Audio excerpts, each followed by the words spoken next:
Hello and welcome to another tutorial in HTML5 series. In the previous tutorial, we wrote our first HTML5 script, and we also spoke about the differences between a tag and an element. So let's revisit the differences between a tag and an element. So a tag can be an opening tag or a closing tag, whereas an element is an opening tag plus content plus closing tag. All of this will form an element. In this tutorial, we'll be talking about two of the most common HTML elements. The first one is the heading element. There are 6 types of heading elements that you can use in HTML. So let's create 6 heading elements using heading tags. So heading tags are represented using H tags. So this is how it would look. The first heading tag that we are going to create is the H1 tag.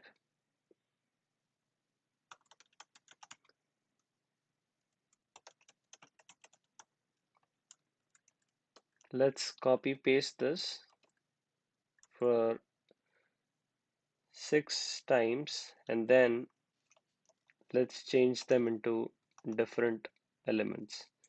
So this is H2 tag, H3 tag. Let's also change the content within these tags. Then this is H5 and the last one is H6.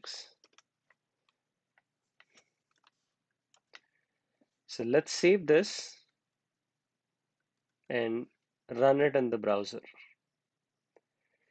So this is the first element, which is H1 element, and we have H2, H3 and so on until H6.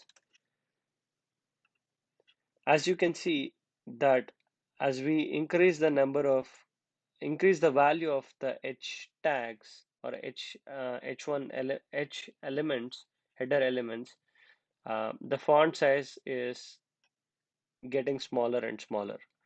So according to HTML, uh, H1 tag is the tag which has the most importance, and the importance of the header tags decreases as we increment the numbers, which means H6 is the least important heading tag within a web page. Also, let's talk about another common HTML tag, which is the paragraph tag. Paragraph tag or paragraph element is represented by a p tag. So let me create an opening p tag and the closing p tag and add in some content within this. Copy some code from the internet and then paste it as a content within the paragraph tags and save this. Let me go back to my browser and refresh this. So this is how a tag would render, a paragraph element would render on the browser. In the next tutorial, we'll be looking at few other common HTML tags.